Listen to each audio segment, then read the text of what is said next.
महानगरपालिकांसाठी 15 जानेवारी रोजी मतदान होणार आहे.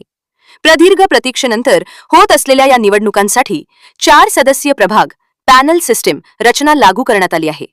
निवडणूक आयोगानं मतदानाची टक्केवारी वाढवण्यासाठी जनजागृती मोहीम सुरू केली आहे. 4 सदस्यीय प्रभाग पद्धतीत मतदान कसे करावे? 4 जागांची विभागणी मतदान केंद्रावरील ईव्हीएम मशीनवर उमेदवारांची विभागणी 4 गटात केलेली असेल. अ जागा पांढरा रंग, ब जागा फिक्कट गुलाबी रंग, क जागा फिक्कट पिवळा रंग, ड जागा फिक्कट निळा रंग. मतदान करण्याची स्टेप बाय स्टेप पद्धत. स्टेप 1. बटन दाबा. प्रत्येक गटासाठी अ, ब, क, ड तुमच्या पसंतीच्या उमेदवारासमोरील बटण एक एक करून दाबा. स्टेप 2. लाल दिवा. तुम्ही बटण दाबल्यानंतर त्या जागेसाठी असलेला लाल दिवा लागेल. याचा अर्थ तुमचे मत नोंदवले गेले आहे. स्टेप 3.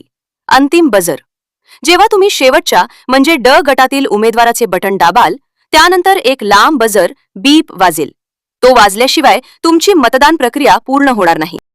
महत्त्वाचे नियम. 4ही मते देणे आवश्यक.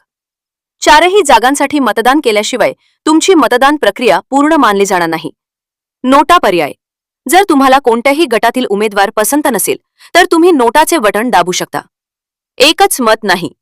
तुमचे फक्त एक मत नाही तर ही 4 मते शहराचे भवितव्य ठरवणार आहेत.